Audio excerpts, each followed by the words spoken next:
Awesome. Well, we're back with the Wild Cannons podcast. In the studio today, to my left, we have Ryan. Ryan, how you doing? I'm doing fantastic. Excited to be here. Excited for our guest today. Awesome. And to our left, we have our special guest, Shane Thompson. How you doing? Doing good. Doing good. Well, thank you for taking time to join us, meet up with us. Brought us some hats here, so we're excited on that, the yellow hats.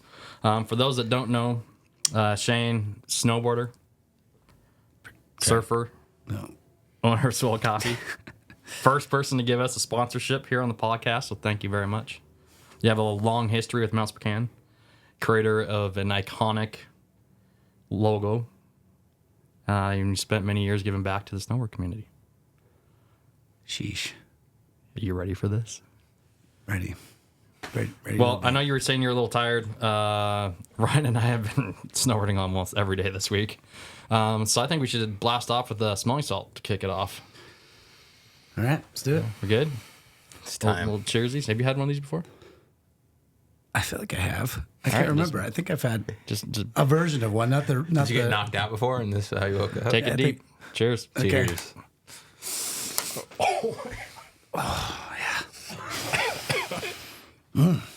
Woo. All right. It's way better than coffee. I'm sorry. You need to start selling these guys. Woo. All right. Well, our paths have crossed for many years, whether it's been in the coffee realm of, sitting at Revel 77, on the mountain, and then eventually on the soccer field. And now we became pretty good friends. Yeah. So with that, you mentioned a little earlier, but where did you grow up? Medical Lake. Medical Lake. Yep. Brothers, sisters. One older brother, Chad. One older brother, Chad. Yep. And how'd you guys get into snowboarding? Man, I was thinking about that. I think it was in 6th grade. And I have vague memories of taking a drive with my parents out somewhere north of Spokane. I don't remember where. I just have a memory of this and had no idea where we were going. My parents had something planned for us for Christmas present. And we showed up at this random guy's shop in the middle of nowhere. And then this guy brought out 2 snowboards. And they were called Ice Age snowboards. And I don't know if this guy was... Does it have edges on them? I don't know if this guy was manufacturing them in his shop. Yeah. But I remember, out of nowhere, they got us Ice Age snowboards. I don't know where my parents found them. I have no idea who made those boards. Someone out there probably knows. So if anybody knows... Ice Age. That's crazy. We're going to have to look those up. Were they matching, to the identical boards? I think mine was blue and white, and his was maybe red and white. But we got those, and somehow we'd always been into skateboarding, and so the natural progression of we'd be sledding in the back and stand up on sleds. I'm sure my parents at some point thought snowboarding they'd probably enjoy this. Yeah. Yeah. Did you ski before that? Oh no. No. Never. No. That was a hard no. All right, so you and Chad are skaters, which I don't picture Chad skateboarding, but... He did. He was pretty good, too.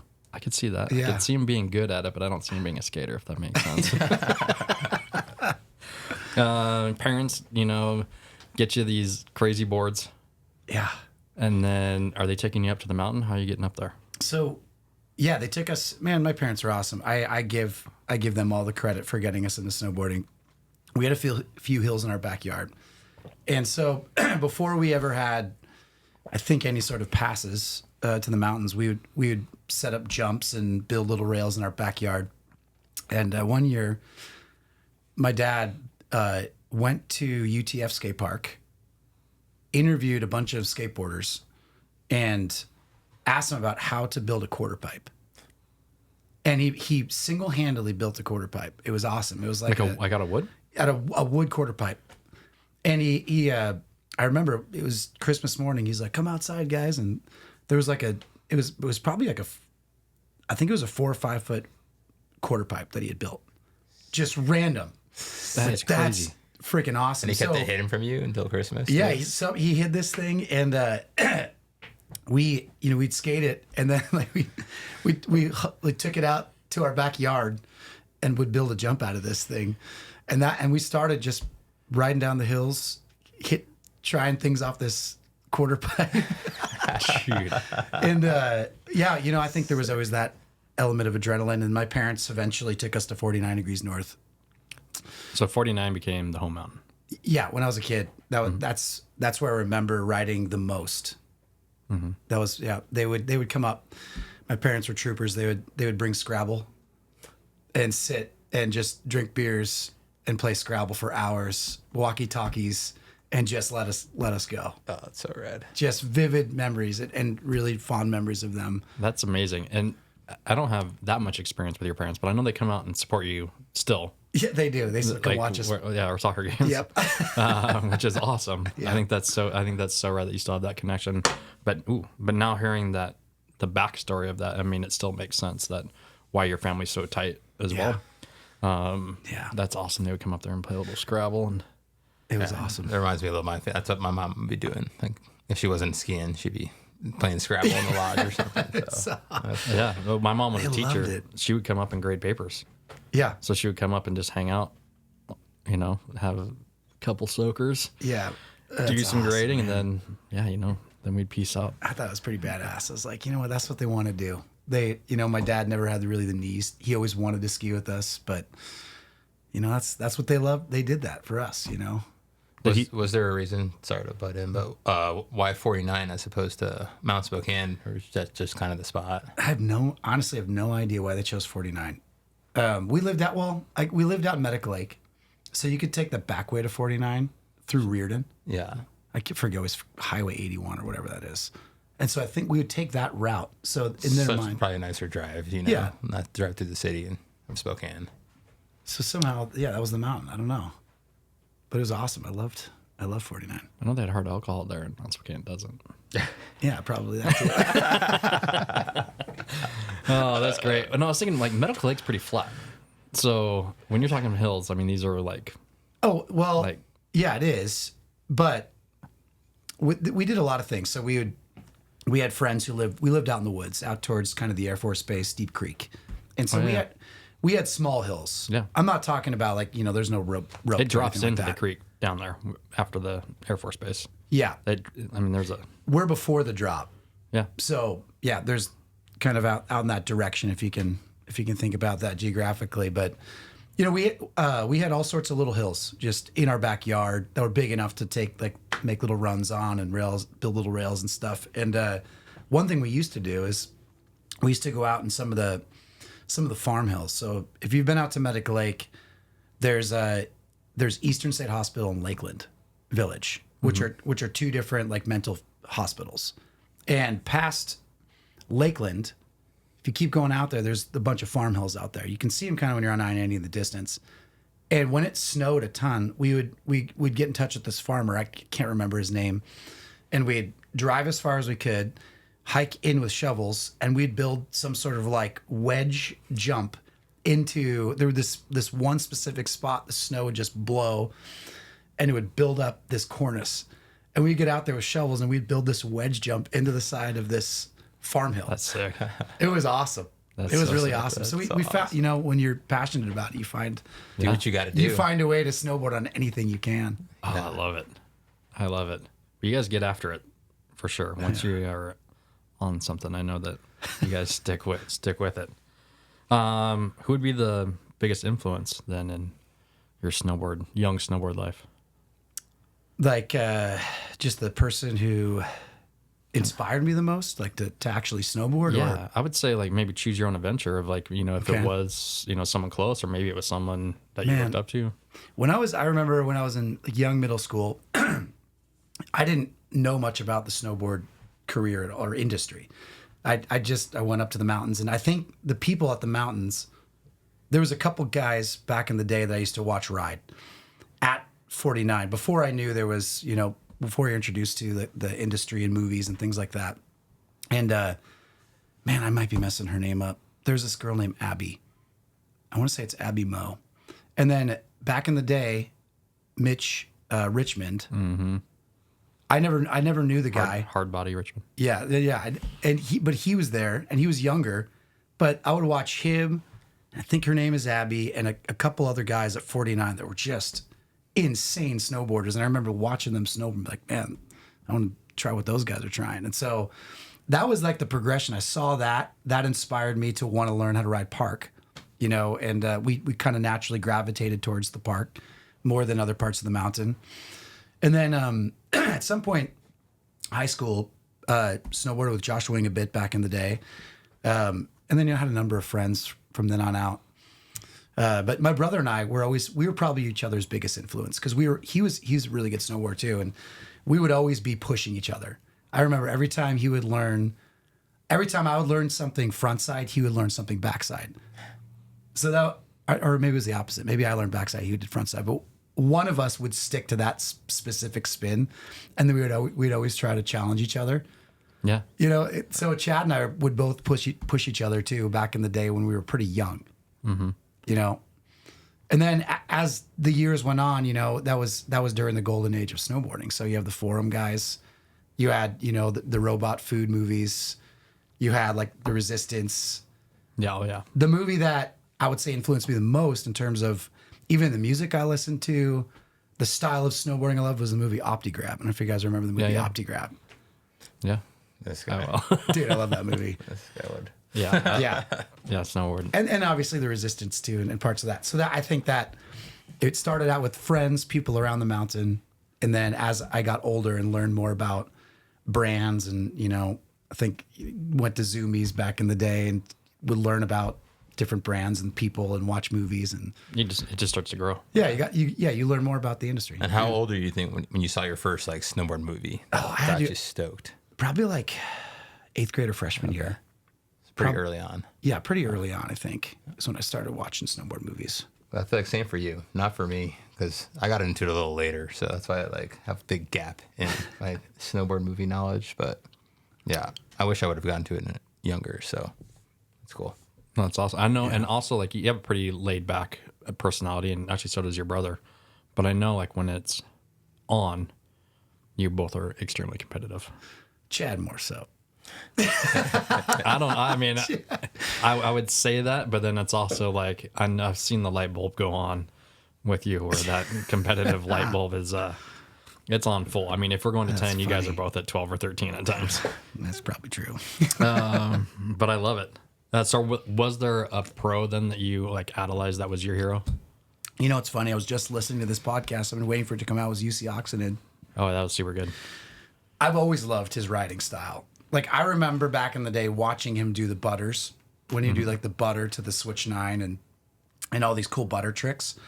I remember thinking like that's kind of snowboarding. Like, I just connected with that fun, crazy ride. I wasn't so intense at snowboarding where I had this X amount of tricks I wanted to do. And, for me, it was just the exploration of the mountain.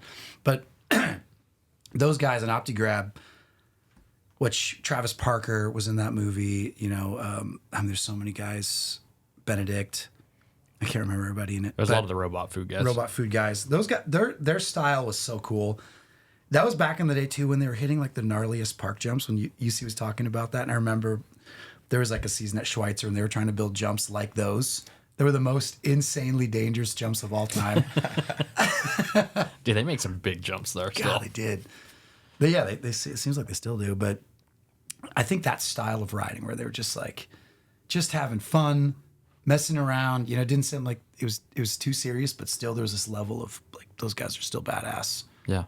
And that kind of riding, it was a little bit of backcountry. Like, we'd build jumps, say like in the side country at Lookout Pass or backside of Schweitzer, so it was like that kind of style. All of those guys during that time, Devin Walsh, their riding style was a huge inspiration to me at the time. Yeah, I think that's for a lot of us growing up here is that way. Because for me, we really didn't have the parks when I first started, but we wanted to ride powder. And then when there was no powder, then the park is like, for us, that was the next best thing. Yep. It was awesome. You always had something to do. It was always powder first, I think park second. Yeah. Yep. That's the right answer.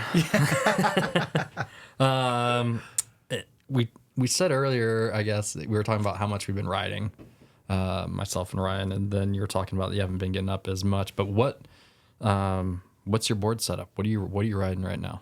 We got the Libtech Orca. Ooh, what size? 156. Yeah, Yeah, I think it's 56. Shoot, can't remember. Somewhere in there. Yeah. Union bindings. I just got some new boots finally. What'd you get? So I got the DC Judge. I don't remember what DCs they are. Boa? There's DC something. Yeah, the double boa. Yeah, First time I've had double boa. that was mine. Same too. First time. But what's funny is I bought the Nike ZF ones. You guys remember the Zoom Force ones? Mm-hmm. Probably the first version of that boot was one of the best boots I think ever made. Because Nike, I think they spent a ton of money in market research to make those boots. Yeah. And I picked them up, I think, at a ski swap years ago.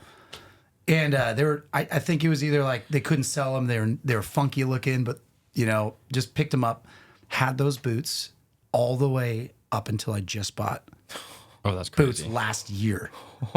That is crazy. Were they falling apart or still hanging But they were so comfortable. My feet were just used to. They were Of course, after a decade, they're They were mashed potatoes. But man, those boots were awesome. So it was so funny. Like I've gone through a lot of different boards over the years, but those boots lasted so freaking long. Yeah, It's crazy. everybody that rode the Nike boots love them. wants them back. God, they were great. Yeah, I had like hand-me-downs and I thought they were lights out. Yeah. Oh, I wish they made boots like they used to. So I have the DC. I think they're the Judge. I just needed something at the end of last year. Double boa, which I had never had. Do they? Mine have the little. There's like a zipper bib on the front of them. Yeah, I don't have that. Yeah, I didn't go fancy. And I was like, I just need something. I don't know about this whole boa situation. And I'm still not like super hyped on. Yeah, they're all right. But whatever. There's more out there. So They're all right. I'll get in where I fit in eventually. And then how much are you getting up to the mountain? You have kids, so I know it's it's all about kids. So I would say the last 5 years have been dedicated to getting the kids to the mountain. So that's rad. one at a time. I would take, my wife, she has snowboarded. She does. I bought her tons of stuff over the years, never really used it. And so I individually taught our kids one by one at Mount Spokane. Just took them each up, got them to figure out the mountain. And that was a lot of my time. Would fit in days here and there with friends and, at Mount Spokane mostly. And then finally, now we're all up at Schweitzer. So that was kind of the natural progression. It's a great mountain for families because you can get everybody on one lift. Yeah. Well, especially now. Yep. And it's just reps, repetition. Bunny Hill is the best. It's fast. It's easy. You can get as many runs as possible. So my whole riding has been very much geared towards just getting the kids to the mountains as much as possible. With a few days, there's a good powder day. I'll try to jump up or maybe some early morning skins. If I can. Yeah, splitting to the top. Yep. Yep. You're not one person that I would want to go up with, Mr. Not Competitive. Well, cool. Thanks for giving us, kind of that, that rundown of where it all started and where you're at now. Yeah. But we are going to give a shout out real quick to Uprise Brewery. Here we are. So we're excited to announce, cheers, our partnership with the local brewery. We want to give them this shout out. Thank them for supporting us, for Cherry Left beers, and then now and for our guests with these adult beverages. So if you want to crack some can, they're located in Kendall Yards, just off the Centennial Trail. It's over a 6,000 square foot brewery and restaurant for all ages. So their tap room is all ages. Our favorite beer is the Bright Side. It's kind of their flagship beer. And with that, it's a light bodied with notes of fresh citrus, stone fruit, and a dry, crisp finish. Ooh, perfectly described. Support our community, support local, support Uprise Brewery. Yeah, and as a beer snob, self-proclaimed beer snob, it's good beer. Fantastic. It is. It's excellent. And great beer drinking and riding, too. Goes down easy. Skip breakfast, have an IPA. Cut coffee and beers. It's our program. Yeah, if we got interviewed, if Ryan and I got interviewed every morning for what we had before we would ride and be in coffee. It's got fruit, got citrus in it, so At least 300 calories per can. And before I hand it off here to Ryan, we do have a little story time that I'll get into it, and then you'll maybe know who this is coming from. Okay. But one time you were driving to a bachelor party in Oregon, and it was about 1 a.m. You were driving someone else's car, and you were almost out of gas. Oh, Do yeah. you remember? Yeah. Oh, yeah. Yeah, so you want to kind of fill in the blanks here of what's going on and what happened? Yeah. So, yeah, our friend who was getting married. Is it correct? Micah? Our friend Micah, I think, was getting married. And we were going to the Alvord Desert. Have you guys ever been to the Alvord Desert? You ever heard of that spot? No. It's awesome. It's like it's a dry lake bed.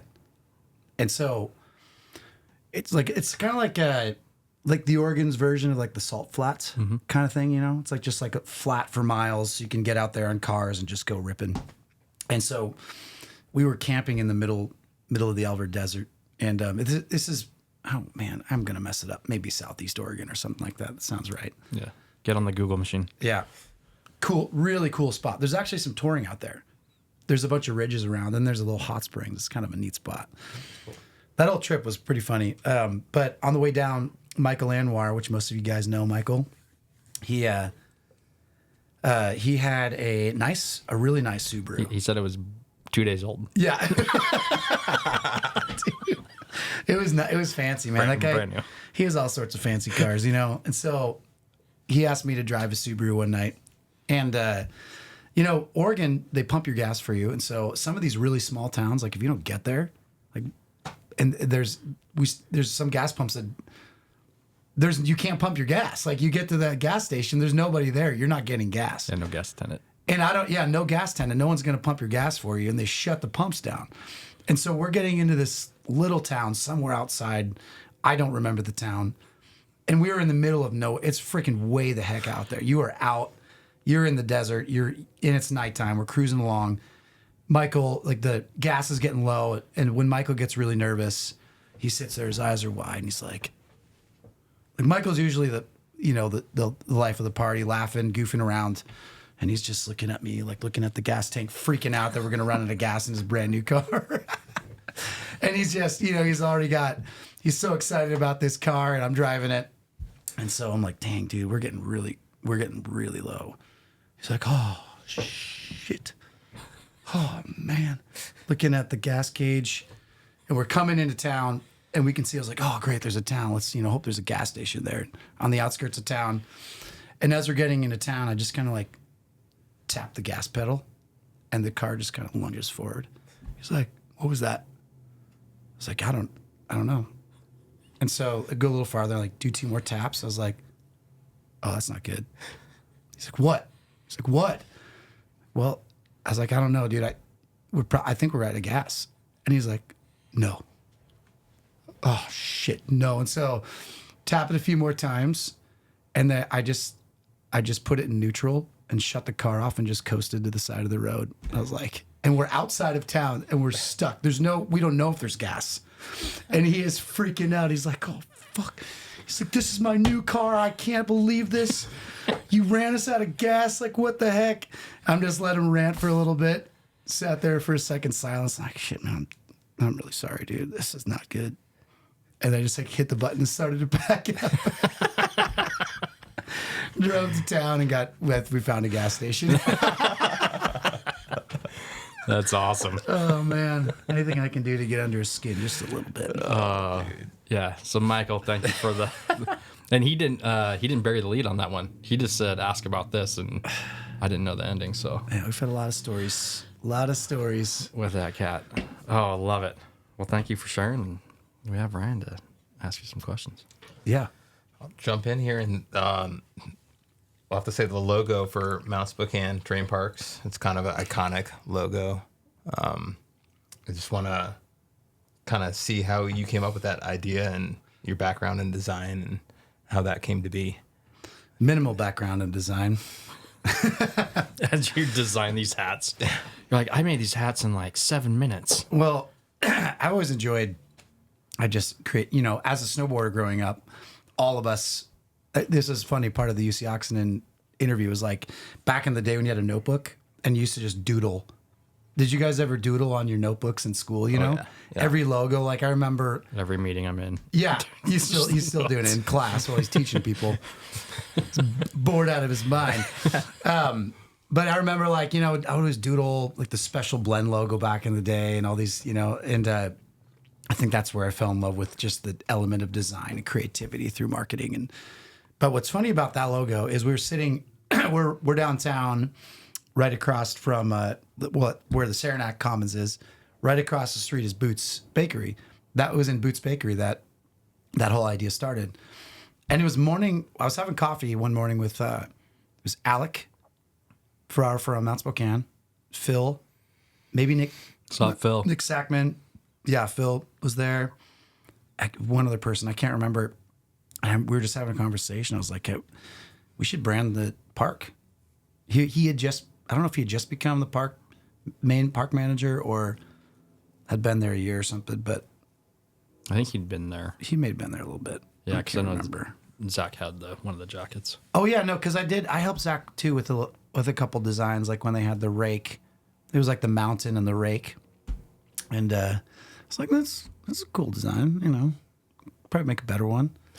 No offense, Zach, but that rake was cool. It's like it's got its place, but not that it was a bad design. I just thought there could be something that was more connected to the park, which everybody who's been to the train park can connect on one thing. What's that one thing? The bus. The bus, Yeah. right? If you've been to the park, you know about the bus. There's nothing like it at any other park. And so took the back of the bus and kind of built out the design with the back of the bus in mind, because that's what you see when you come into the park is the back of the bus. And so that's where it came from. And then, sat over there, mocked it up. Then the rest is history. No, that's awesome. Yeah. So I was super stoked because Zach got me one of the sweatshirts, and I left it on the back in the bar, and somebody stole it. Like in the back of my seat, like Like one my of the chair. OG ones with the rake? No, the first bus one. Oh, the first bus Yeah, one? because on the back of the sweatshirt it was like massive. That was before the whatever the triangle or whatever they put that in, diamond or whatever. But Yeah, yeah, I was so bummed. mine are gone too. Somebody took all of my sweatshirts. I've had We need more. So Phil, let's get Yeah, some more come on, sweatshirts going. They'll sell like I don't know, hotcakes. man. All of mine are gone. It's a bummer. No, it's just definitely definitely like an iconic logo in my opinion. No other park around here has a logo, and it's just Mount Spokane Park has definitely become the the prime park of the area. So it's just really cool that logo kind of goes hand in hand with the community they're building up there now, park riders. So really cool. Any other logos that you've done? Well, real quick before that, huge shout out to Phil and Mount Spokane too, because they allowed that. A lot of mountains are really intense about their branding, and I think that's why there's not a lot of train parks who can just go out and make a brand. A lot of that comes down from the top, and Mount Spokane being a local mountain, really, they gave the green light and allowed us the freedom to create a bunch of cool merch. I mean, there was a lot of merch we made over the years at Mount Spokane that some people might still have, just random designs we did. And Phil too, he was on board with like, okay, let's like actually make this thing a cool brand. And I think that's why the park, it's not obviously the brand. That doesn't have anything to do with why the park is great. It's because of Phil's leadership, having the vision for, let's not just make a great park, but like, let's actually create like culture around the park. Mm-hmm. And a lot of time, branding is a huge part of culture. So if you can put a sticker on your board where, create a team, whatever. Well, you're That- you're yeah. just talking about like the Resistance. Yeah, Like exactly. that movie, for example. Like there's the branding that went into form Totally. in that, and as soon as we're big on crews, so I'm cutting you off, but like that idea of like when you feel a part of something, then you start identifying with it. Yeah. That culture, then it's going to make it even stronger. Yep. And it's just, it feels cool. It feels cool to be part of something. We wear the things that we love. and it was fun to see. Well said. It was really fun to see people get excited about wearing this Little Tiny Mountains Terrain Park logo, I love wearing it, and I could care less to ever hit anything in the park.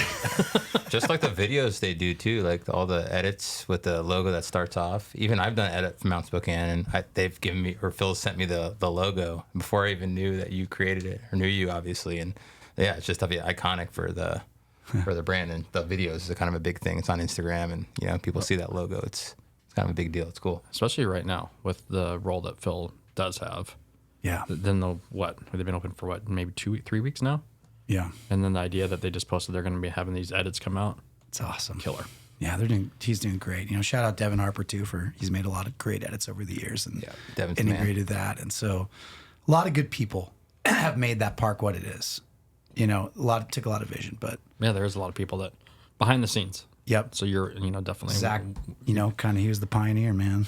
But you're definitely one of those people that is there. That's, grinding it out. And one more question with those logos would also be the Bank Solemn, right? Yeah, man. I think I've designed every Bank Solemn design that we've done. And you don't have a design background, is that right? Man, it was. I learned it out of necessity. I'm not hating. There came a point where I'm like, why would I pay someone to do this? Like, I can figure out how to do this, and I just spent hours. Like, if I didn't know something, I bought Illustrator.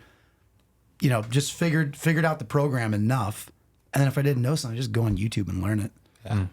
And that's really what it took. I would just really nerd out about a lot of different things. Finding quick keys to do things. Like, Illustrator is a really fun program, so it was just kind of a fun digital playground.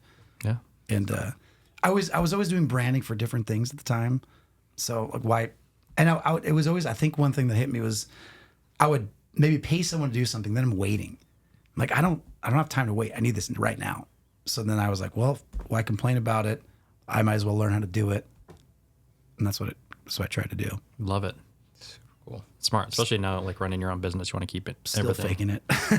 Still faking it. Faking it, but making it look pro. So. Yeah, making it look pro, and we all love it. Well, thank you. So let's get into switch gears here. How about get into some passions outside of snowboarding?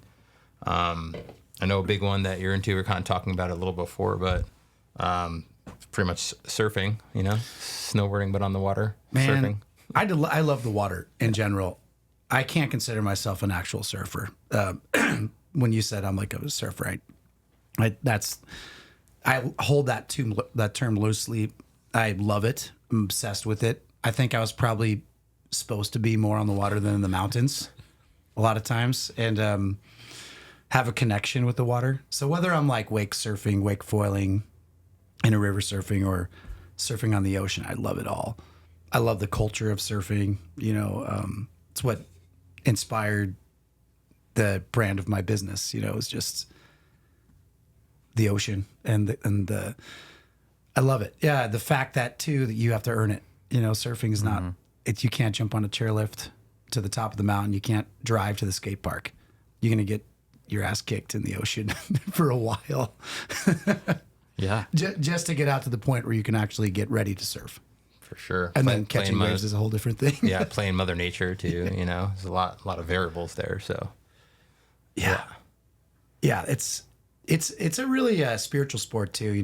There's just a lot of connection to just the mental, a lot of mental things in surfing that applied to my life. I think I relate with a lot of us. We know life is just not easy. Nothing in life is, and a lot of times I liken surfing like if you're gonna surf, you gotta have to get used to just getting tumbled in the waves, and when you're in the waves, depending on how big the surf is, it can be pretty intimidating and pretty scary at times. And so the one thing you don't do is panic. If you panic, you use oxygen. If you use oxygen, you can drown. But when you start to become connected with the ocean and learn to love falling and getting just tumbled in the waves, and you let your body just kind of go loose and you don't panic, it's a really sweet spot, and that's a lot of life is like that. Just not freaking out in the chaos, but just letting the waves take you where they're going to take you. You're going to come back up to the surface eventually. So I don't know. There's a lot of things to surfing that I really love. Yeah, It's a great analogy. That's awesome.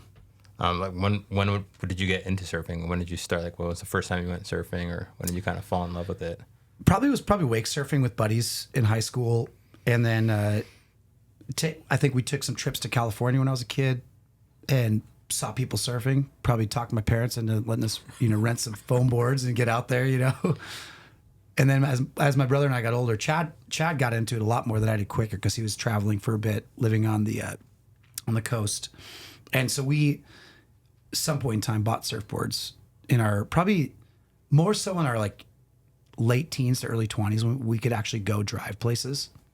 Before that, having access to the ocean is way harder living over here. So I would say I got more into it later in my life, maybe early 20s or so. Yeah, that's so awesome though. Yeah. And then there's a lot of river surfing spots around here, which is cool too. I'm not good at it, but I'm really intrigued by it and it's really fun. Montana has some really great river spots. Spokane does, depending on like I was talking about flow rates.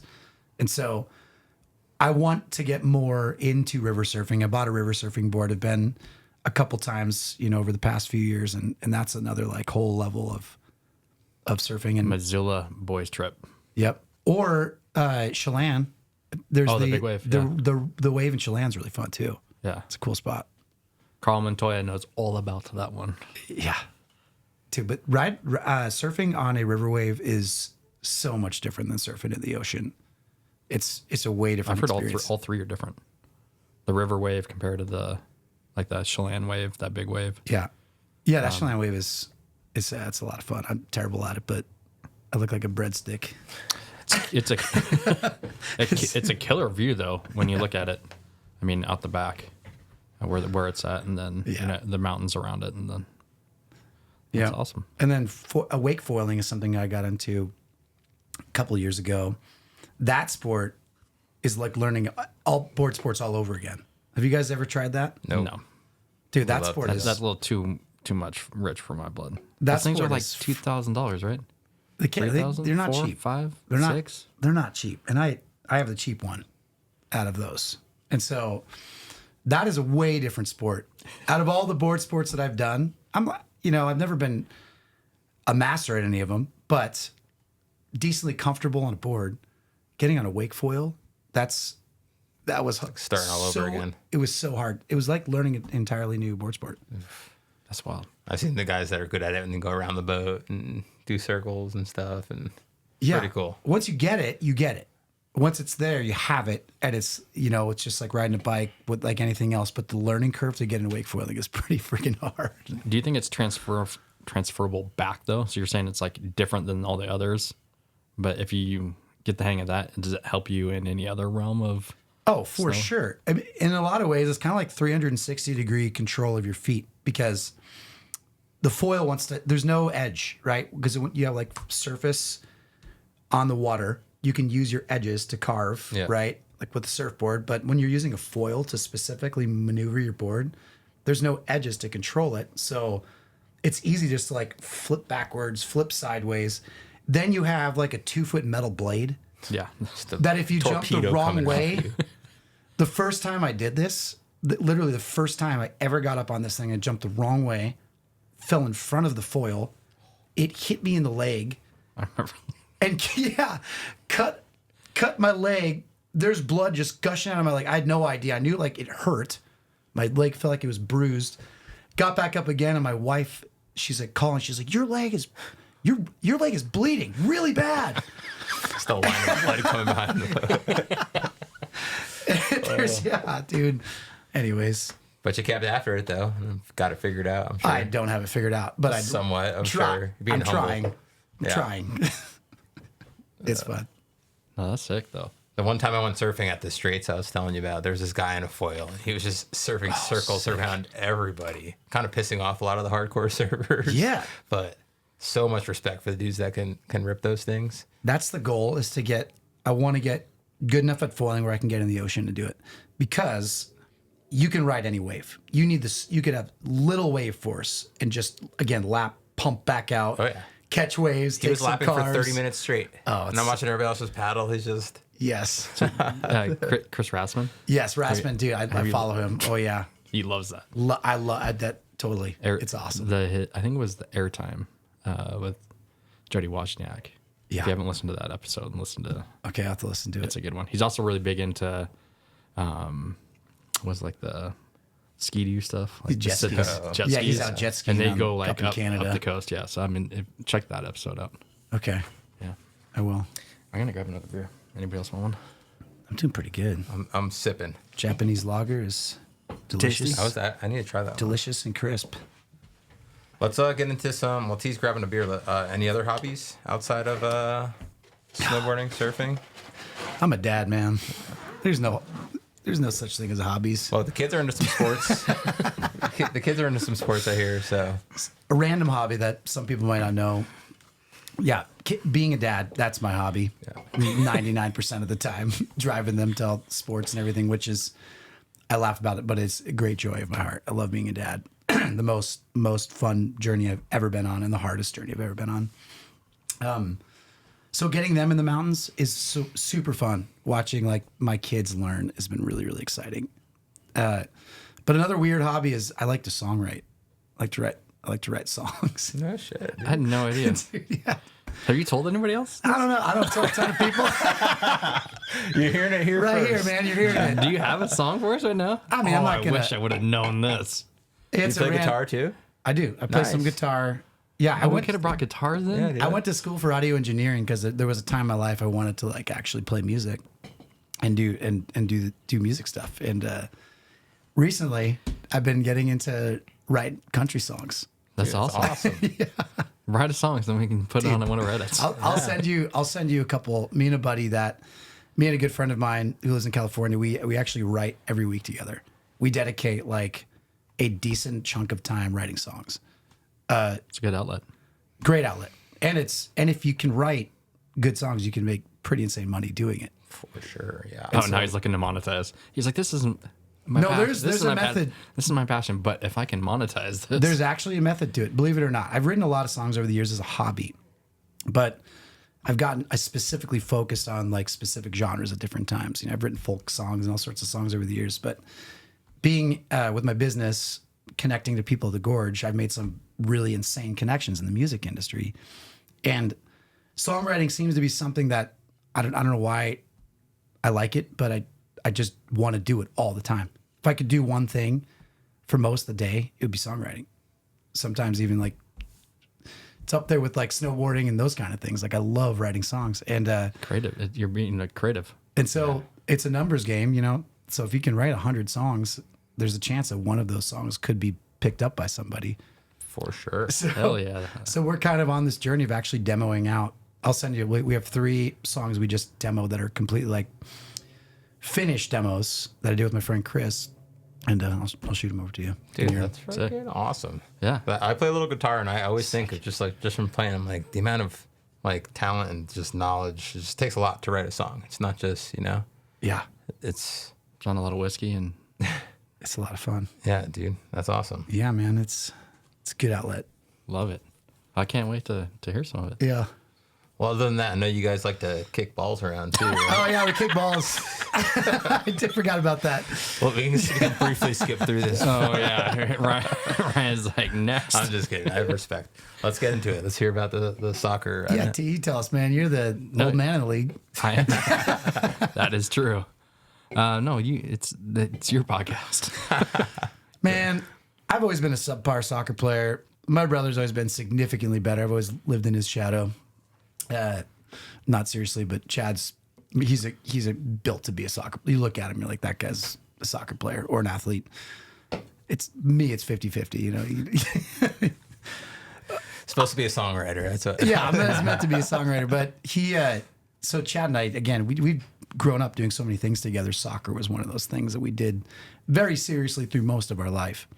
And then continued to play in men's leagues or try our best to play in men's leagues because now it's the most intense. It's more intense than I ever remember it being. Playing, God. Well, the league is now 18 and older. So Good it was 21 Lord. and older, and then I felt I could. It was 30 play and well. older when I started. Yeah. It was a 30 and over league, and our team kicked ass. Yeah. Then they opened it up And we still kicked ass. for kind of. And, well, for a while. Yeah, for a while. And now it's 18 and older, and I think I'm done. Yeah, now we suck. I think it's time to retire. Oh, Let's man. just bump up to the next league. But I don't know if you can connect with this. I think there's a part of us that likes to be competitive. Because I know you race dirt bikes, right? Yeah. There's a feeling of being in competition that is energizing. Oh yeah. Especially the older you get, we actually forget about how important competition is to some degree, you know? And so, we're not trying to go out there and be anybody cool, but For sure. you know what It's I mean? Still fun Just competition though. The competition is I think what fuels me a bit. Yeah, I think the camaraderie of that, and like I said, you're pretty reserved, chill person, but when you see him on the field at times, there's this. He plays defense, right, and kind of like like if you're thinking football, like lockdown defender, like takes people out of their game, the other forwards. But my favorite is when something happens and it's like a 50-50 ball, and they're both running back for the ball, because Shane runs and his whole head moves up and down, and I'm like, Probably. I was like, this is when I know it's going to be some contact, because everything is leaning like there's no way this guy is going to get the ball, and if he does, he's not going anywhere. Yep. That's my. Not a lot of finesse, but a whole lot of contact. I know. I would not want to run against you. Glad we play on the same team in those scenarios. Dude, it's fun, man. We've had some good times. Yeah. We won the whole league. Yeah. We were league champs. I heard. Yeah. There was a time. No, it's super cool. That's cool that you guys are still doing it. It's such a good physical activity. As long as you're not blowing your knees out. Gotten pretty close to that too. All right, let's keep moving here. Yeah. Let's get into the city ride camp. I honestly don't know much about this, so Yeah. if you can kind of take me through it. Yeah, man. I think there was a time when I was working for a local nonprofit called Youth for Christ up in the Hilliard neighborhood. It was a organization that was focused around helping kids in the neighborhood have different resources. It's kind of a holistic approach, teaching kids all sorts of things to break out of the cycle of poverty. So we had this youth center in the neighborhood. So I was in my early 20s, was hired to kind of manage that, run it. Pretty quickly, being a skateboarder, just connected with kids at the skate park, said, hey, here's a safe place. Come get food, come hang out, hear a positive message, mentorship, things like that. And over the years, I think there's always been a passion of mine, especially working with these kids who don't have a lot of resources, to get them to experience things that they might not have ever been able to afford. And what's interesting about Hilliard, you have a view of Mount Spokane. Hilliard for a long time was a poor zip code in Washington. And I don't know if it still is. It might be still. But I think one day it just hit me, like these kids who I had invested years into that were skateboarders and hung out at this center. I mean, we had hundreds of kids would come through this place all the time. You would look and see Mount Spokane, but the disconnect to get from Hilliard to Mount Spokane was this massive gap. And I think at some point in time, I sat down, Nick Sackman and I sat down. He was doing a SFC, Snowboarders and Skiers for Christ. And we connected. We're like, hey, let's find a way to get kids up to the mountain. And so we just started knocking on doors, calling all our friends like you guys, saying, hey, whoever has extra gear, just donate your extra gear. We're just going to get bins and bins of gear. So we got just coats and jackets and pants, gloves, all sorts of stuff just brought to the building. And so we do these gear drives. And then Mount Spokane at the time, just through connections of doing stuff up there, getting to know some of the staff, we kind of knocked on some doors and said, hey, would you guys be interested in donating gear and to let the kids ride and maybe some lift tickets? And they were on board. It was awesome. There was cool. it was a really special time. I know that at that time, there was a Burton program that was kind of similar. I can't remember the name of it, but Burton had a program that you could start it in different cities, and they used to bring inner city kids to the mountains. But for some reason that program fizzled out. Maybe the person who was running it. So you know what I'm talking about? So like when we did Spread the Shred. Yes. So it was SOS Outreach. SOS. And it was the representative. They weren't having his role in Spokane anymore. Yes, that's what it was. So I don't know if he quit or if he moved or if they just said, hey, whatever. But they're based out of Colorado. And I don't know if Burton's still backing them, but I know they were at some point, right? That program's still going on. Yeah, so SOS was here. It was gone. Because I was looking for, I was like, oh, how can we get kids in the mountain? I looked for them. I couldn't find them. So we ultimately were like, well, let's just start our own thing, So we started City Ride. And we used to do it once a month. So we'd take groups of kids up the mountain once a month. And then it turned into a 2-day camp.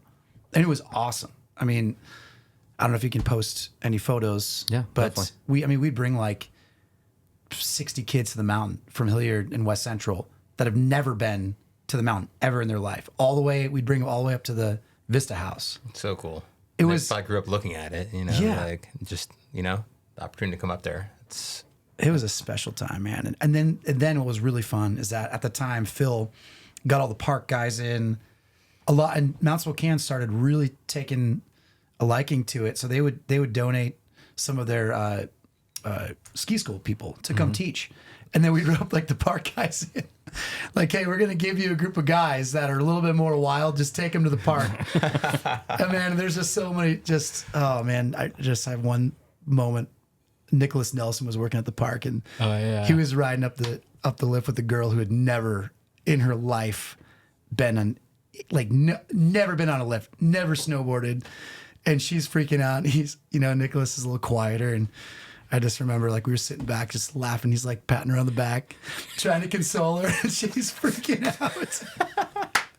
So the beauty of that was watching the interaction between some of the crew of Mount Spokane engaging with these kids, but they all did it with open hearts, just loved it.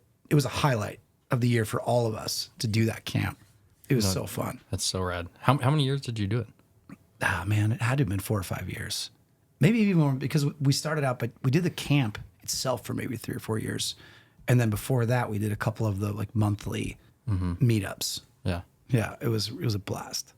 Yeah, and that's when we first met, is when we started talking about what you were doing. Yeah. Because I was at an extension of what, Spread the Shredded kind of died at that point. Yes. And to hear that you were doing that. So I wrote an article for Out There. Yeah. But it still doesn't have the light that I think it should have gotten then and even still now. And I just wonder if someone that was involved in that, if they're still snowboarding, would be such a cool story. That's what I was curious if anybody, still sparked it. Yeah. So a lot of the guys that especially the skateboarder dudes that I've invested in, Thomas and Damien and a lot of those guys, they still snowboard. Oh, that's so cool.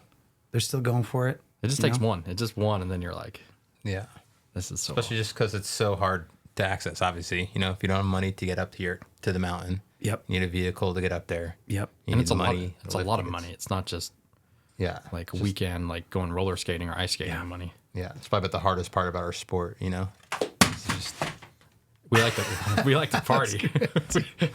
to party. I just clapped. And that's the end of the podcast.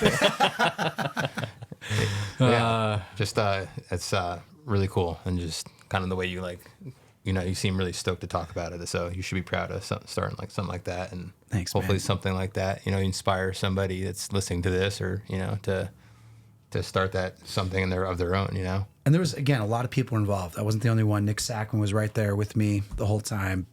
Michael, Devin, Phil. I mean, all our core group of buddies, we all took it on, made this thing happen, and roped everybody around us in on it. So it was definitely a tribe. Mount Spokane was huge shout out to Mount Spokane for all that they did for those years for us. It was all those pieces just fell into place because of the people. Yeah. It was really special. That's really cool. So let's get into SFC from there.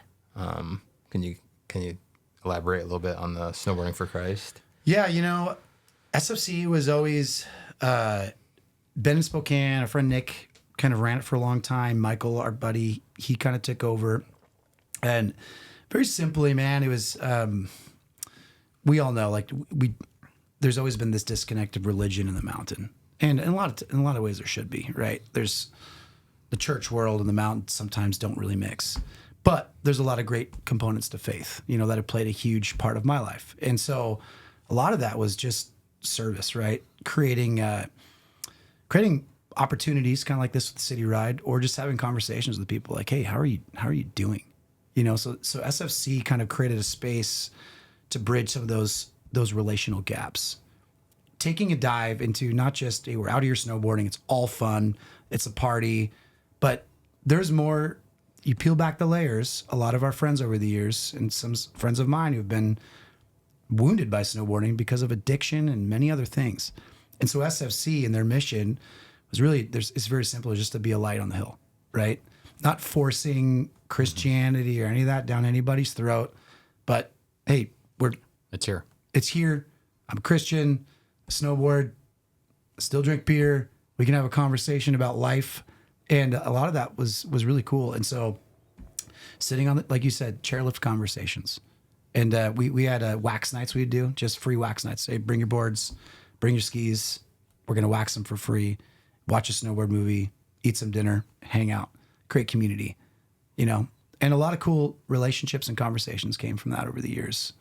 And then eventually, Michael Anwar too and Phil, those guys really took the reins on it, but they started a mountaintop church in the Vista House, which is kind of rad. It happened once a month for a long time, and a lot of people came that I would have never expected would want to come. We keep just a very simple message, kind of share a story like a podcast, like we're doing now, and an encouraging message, and from the Bible. And people really responded well to it, and the mountain did too. They wanted us. They want us to come. And I don't know if we ever got to every Sunday, but I think it was for a while. We did once a month. I thought it was cool. It's Sunday mornings. Yeah. Up there, and to me, it's like the spiritualness of it. If you don't have this, being of the mountains has that magical feel. Yep. And so when you're being connected with nature, to me, that's going to be connected to the Maker. Yeah. Whatever it may be. Yep. But being up there and having at least that open to it, and not being, I think, pushed by anything. Like, this is what we're doing. Mount Spokane backed it. I think it was great to have that, as an option. Plus, it sounds like you created a community for some people that probably didn't have a community, Yeah. That's probably a big thing, which is cool. People that don't have a group of friends to go up there and ride with, it's cool. That's actually that's a great part of it. It's cool you picked up on that. I think that was one of the best things that happened, was that, whoa, there's a group of people that I don't know, but they're positive. They want to have fun. They want to ride hard. They're like me. That's the thing. It's like you finally get to see somebody that looks like you. Yeah. Or has the same values of you. You don't have that, and then you can see that. And you don't have to be like an exceptional snowboarder to be included. I think a lot of people are looking to be involved. But as we know in the mountains, sometimes like you're with your crew, it's very hard to break into a crew. Those are really long-rooted, established relationships. And so, like you said, the community part was probably one of the coolest things of it. And SFC was a huge proponent too of we'd partner with SFC all the time for city ride and things like that. Really cool. Just a good group of dudes, and those guys are still really close. And they're still going, right? That's still. Yeah. Are you still involved at all, or Not as much. Is Michael still? No, I think he still is a bit involved. We haven't done anything in Spokane in a couple of years. I mean, me having kids and running a business, I just haven't had time. Yeah. But still love what they're doing, and think they're a great organization and really care about people. Yeah. Really cool, man. That's great. Again, building community on the mountain in different facets. Yep. Of it. Yep. Love it. We're just going to jump into Swell. Yeah. And the reason why I like to highlight that is because some of this idea of the podcast was to highlight snowboarders that own businesses so that we can support each other in that realm. And again, thank you so much for being our first sponsor Heck yeah. of the podcast, letting us, extend our passions with the community. So give us a little background. How did you get into the coffee game? What your business is, and whatever you want to share, man. Well, thank you guys for putting this on and doing this for the community. It's awesome. It's cool that this is happening in Spokane, and really thankful and honored to be part of it with you guys. Yeah. We'll continue to support. So Sweet. yeah, We need the money. so do I, man. I mean, it's not a long story. I love coffee culture. That was something that was also a passion of mine. over the years and got into coffee and roasting. And my introduction to it was more kind of the specialty side of things to start. Take trips to snowboard trips, a lot like to Portland, hang out with buddies down there, and would always visit really nice coffee shops, experience the culture on a different level than ever existed in Spokane at the time. And at some point in my life, I was like, that would be fun. It'd be cool to like roast coffee, just be involved in the industry. And so use my skills in branding and did some branding things. Actually, one of the first little businesses I started was a little side thing called Artisan Coffee Alliance with my friend Micah. And we actually created like a bunch of merch that was all about uniting the coffee industry. So the whole point of it was there can be a little bit of rivalry in especially the specialty coffee industry in Spokane. Not everybody are best friends. And our goal was like, hey, let's try to connect everybody, because when the tides rise, all ships float. Mm-hmm. And so we started this little business and made a bunch of merch and went to like farmers markets and sold. And we do these backwoods like coffee meetup groups where we like brew coffee in the backwoods, and it was awesome. That's sick. It's kind of weird too. Clothing optional. No, we created this hashtag called Brew Some Adventure, and we'd like, people who like to backpack, sit by a river, we'd be like, yeah, brew. It was kind of weird, I guess. Now that I think about it. People came, they loved it, and that was like, I was like, oh, this is fun. The industry is fun. Design stuff for Indaba Coffee over the years, and I bet no design background. Yeah, just like, dude, you find your way into it. And crush it.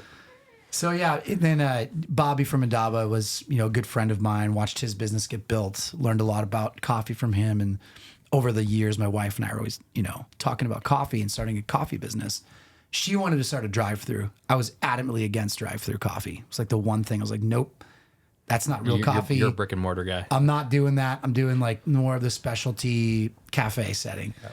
Well, she won. As she should. Yeah. All that being said, we started our first location on 16th and Sullivan. It was a blank gravel lot. So I developed it all myself. Had no background in development, little bit of like construction background. So that was crazy. And we started a drive-through, and I was like, well, I'm going to at least roast good coffee for the drive-through, so we can control our product. In the drive-through culture, you're serving high school kids to grandmas, right? You have to have something for everybody, which I didn't understand. I didn't understand energy drinks. It's even funny for us to call ourselves Swell Coffee. We're like Swell Beverage Company. That's right. Yeah. We sell Zip Fizz many and stuff. beverages. Yeah, we sell beverages to high school kids and everybody in between. But I will say this, being somebody who was very pretentious about coffee, I've had to learn to like understand that just like snowboarding, there's split boarders, there's border cross racers, there's park guys, there's hard booters. Yeah, exactly.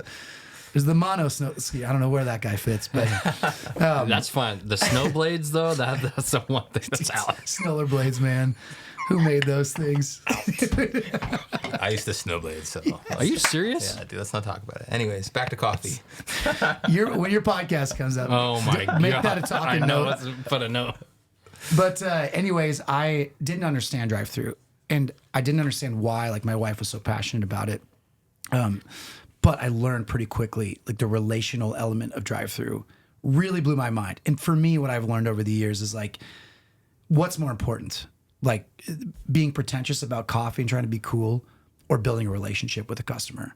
And building a relationship with a customer is hands down way better.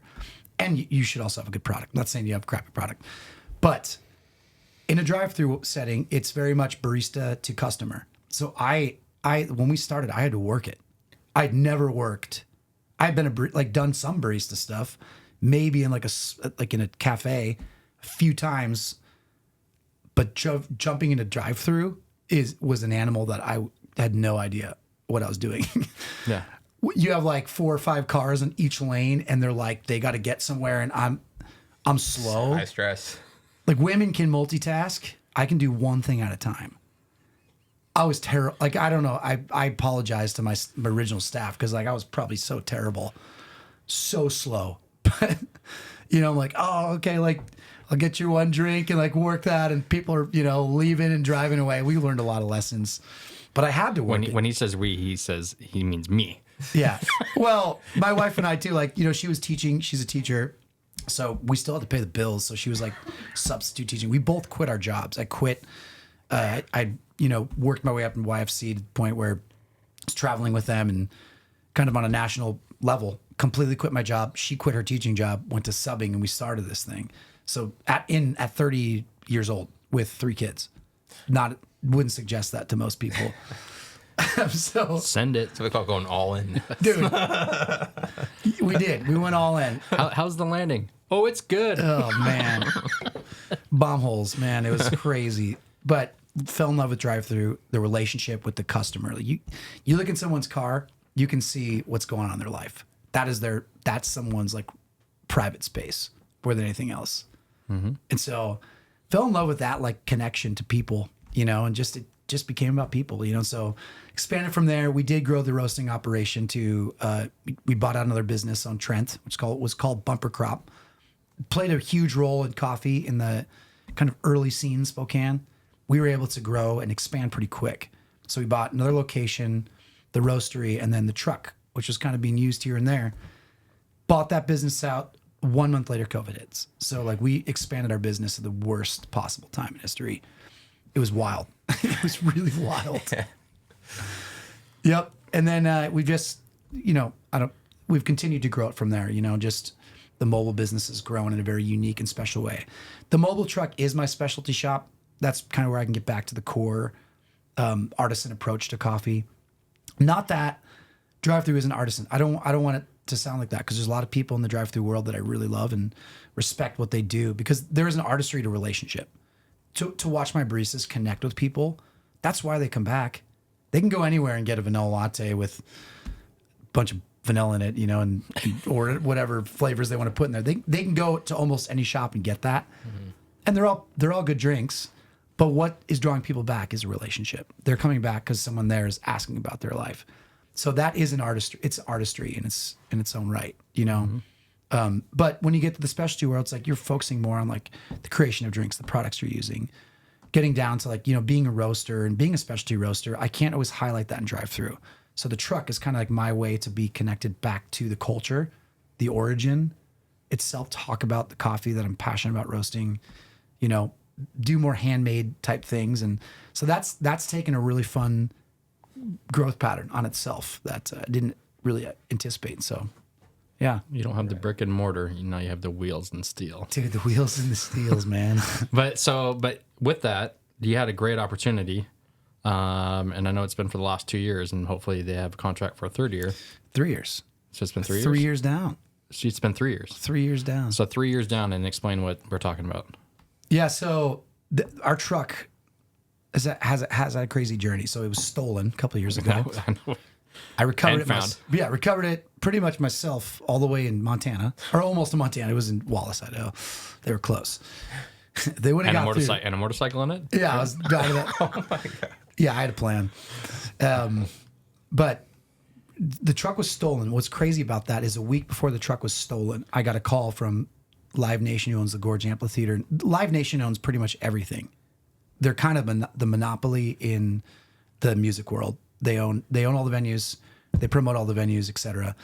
So they own the Gorge. They called me, said, "Hey, would you be interested in coming to serve a concert?" Like it was Brandy Carlott. Would you be interested in coming backstage and serving coffee to, you know, the tour and the band? What's your price? I'm like, what? So I just like threw a number at the hat. And they're like, sounds good. See you in a couple of weeks. Like, holy crap. All right, we're doing this. So we're gearing up for that. And then literally a week before the show, my truck was stolen from outside my roastery. The worst time in history with the best gig of all time. So thank God we ended up recovering it in one day. Shout out to Spokane News. Everybody like took it under their wing. Oh, we're all reposting. It was awesome. Reposted. I tracked that freaking thing down. It was, dude, it worked. It was amazing. Power of social media. Right Power of there. social media, man. It was, Spokane's cool. So, yeah, and then this has been our third year. So it started with, we did a few shows that went really well, a lot of good feedback. And then as it's grown, like more and more shows every year, and to the end of this season, we're signing on for 2 more locations out there. So we're going to be, so if you're camping at the Gorge, we're going to have 2 locations in the campsite. So you're going to be drinking our coffee. So I bought 2 more trucks. One is being built out right now. The third one I still got to get it. But if that one's done, we might be in the venue as well. So the goal is we're taking over kind of all the coffee operation at the Gorge for the entire summer. Super awesome. Killing it. Yeah, it's fun. Ooh, love it. Well, I'm glad you're crushing it because that helps us out. Don't get too excited, man. Don't get too I excited. really hope this keeps going. That's only a few months out of the year. I got everything else to pay for. So if you're at the Gorge or if you're in the Valley, support Swell Coffee. But for us, I mean, it's about supporting our homies and the people that like to be up on the mountain and that, have done so much. So normally we give our, spill about hot takes and where you're located and blah, blah, blah that nobody wants to listen to. But if there's anything you want to add on to that, what we normally say, you want to give a shout out to your crew or anyone there and then, or anything. And then we're going to get into our hot takes. Yep. Shout out to my wife, who is amazing. She is 100% in this with me. I'm not alone by any means running this thing. She's a teacher and a good soccer player. Yeah, she's an awesome soccer player. Yeah. She's the best human. She's the other 3 quarters to my quarter. Like there's no question about that. Everybody knows her, knows that. I would definitely agree She's with that. significantly more talented and smart than me. I got lucky, but she's amazing. She's teaching full time. She's an amazing mom. She still finds time to invest back into the business, like recruiting staff and training, and she's the best. So obviously she gets the biggest shout out. Then my staff, we wouldn't be successful without the staff that we have. We have the most amazing manager, Hannah. She's absolutely incredible, kills it, runs the show, manages people with excellence. She's a perfectionist, one of the hardest working people I've ever met. Again, it all comes down to our staff. Like they're absolutely amazing. I can't say enough good things about them. And and then the other people who've supported us over the years, like, thank you for coming to Swell. Thanks for buying our drinks, buying our coffee, putting up with me and, my lack of business skill. I think you're probably a good business model. I think it's just your speed making drinks. There's a lot of times I have no idea what I'm doing in business, but where we've made it this far, and so I'm really thankful. Yeah, well, we appreciate it. So thank you so much. This takes us into our last little section. Sweet. Then we have the hot takes, little quicker answers is kind of the idea. Okay. Ryan and I are going to alternate through questions. So we'll kick it off with the first one. What's your favorite local resort to ride? How local? Like, are we talking or let's say the local 5 resorts. Local 5. Crap, I like all. Do you want me to say them? I know. I like different ones for different All right, reasons. rate them 1 through 5. You don't have to do that. Remember, this is supposed to be the quick. I'd probably say Schweitzer. Schweitzer is, yeah. Schweitzer. Hear that, Mount Spokane? I love Mount Spokane. See, that's what's hard is I love Mount Spokane, but I really do love. You get the whole family up there. Yeah. You get It's for the family. It's for the for family. the kids. Gotcha. They have That's a cool. 6-pack up there. They got the 6-pack. I like 6-packs. Yeah, man. Go ahead. All right. Park or powder? Powder first, Park second, but I like them both.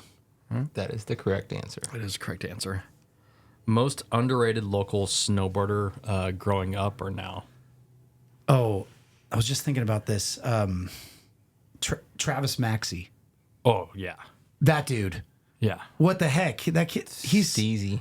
that kid's amazing. He also has the straightest hair ever. I feel like he should be from the 70s. Like, he just walked out of, Dazed and Confused. Every time I watch that guy snowboard for years, he freaking rips. He's the guy. Travis, you're the man. You're the man. Can't wait to have you on here. All right, snowboarding or surfing? If I had to choose and I had access, I would choose surfing. I'm not going to say anything on that. When was the last time you got carded in a soccer game? This last season. Well, that's no surprise. Yeah, I don't remember which game. Bulldog somebody? I get carded at least once a season. What about red card? When was the last time you got red card? I haven't gotten red carded in years. I never get that mad. Dude, you wanna? I got red carded twice in one day. That's I can see impossible. that. Once you get red card, you're out. How do you No, get two? because I used to play older, so I could play. The young and the old. Yeah, my Holy mom was so mad. Anyway, you're up. Favorite local snowboard event? Probably Spokane's bank slalom. I think that's a great event. Phil, bring it back. Yeah. Is it not back? It's not coming back? Well, we didn't have it last year. There's no snow, too. Or was There it was two, no- two there years was ago, no right? snow. Was it last year? There's none last year. Whatever. Yeah. That was listening. There was enough. Favorite person to ride with? Dude, my kids, my family. I love it. Yeah. It's just, that's been the biggest joy. I would say even last year, this is a little bit longer of an answer, but last year, worst snow, but favorite snow year. Oh, that's great. You got to spend more. Because it was the first time I was ever with my wife and all 3 kids on the mountain.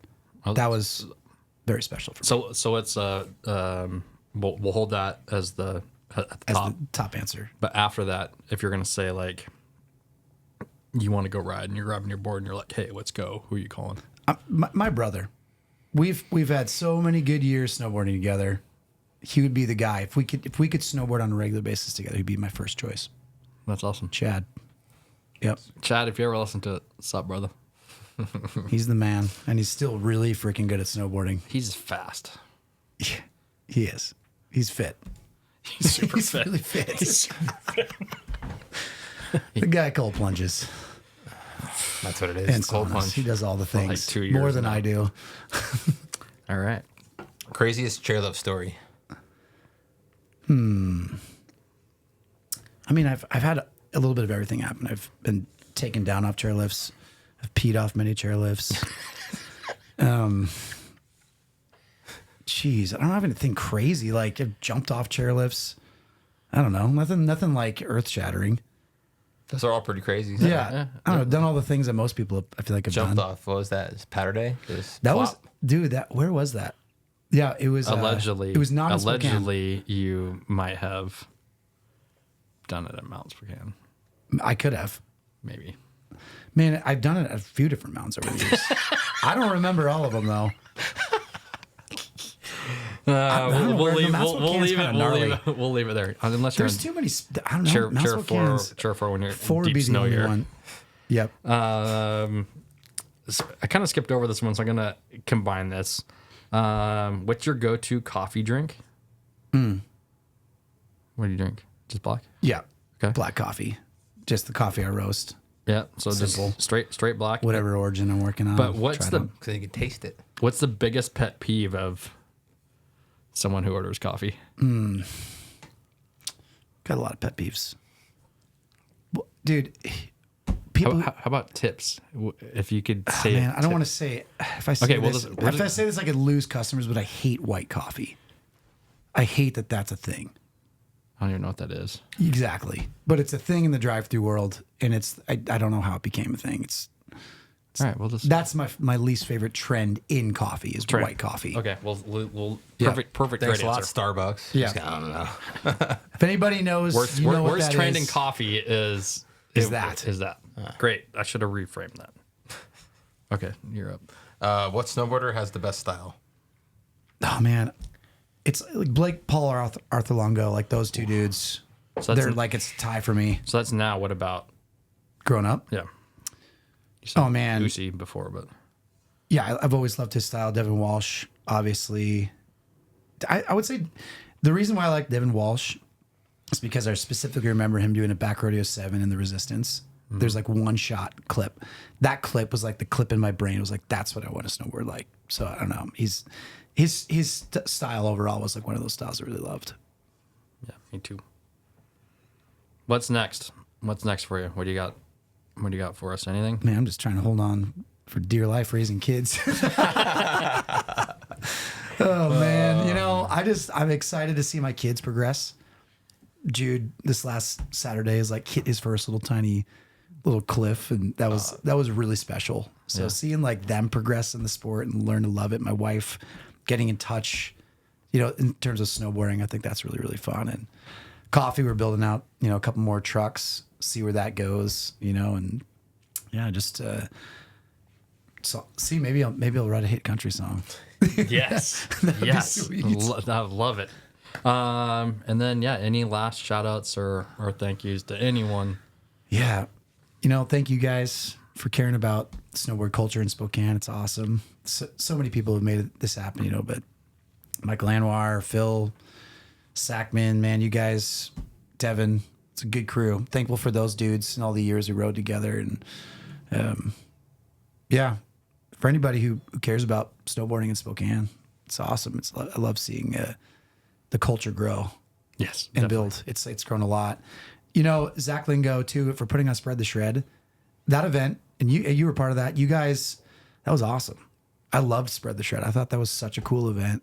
I thought that was like one of the first core events that ever happened in Spokane. Yeah. That I remember. Yeah. And so thank you guys for setting the standard. Yeah. It was a fun deal for a while. We got some vibes going from it. Yeah. Yeah, man. Mount Spokane, thanks for all the years that you've let, I built a little coffee shop up there for a little bit. They even let me do that. So it's like, dude, Mount Spokane, huge shout out. They probably will always be my favorite deep down, So shout out to those guys. You hear that, Schweitzer? Mom and Dad, Good recovery. thanks for driving me to the mountain. Oh, yeah. Playing Scrabble. Yes. Yep. Well, I love it. Thank you so much, Thank you. Shane. Yeah. Cheers, guys. Cheers. Thanks for having me on. Cheers.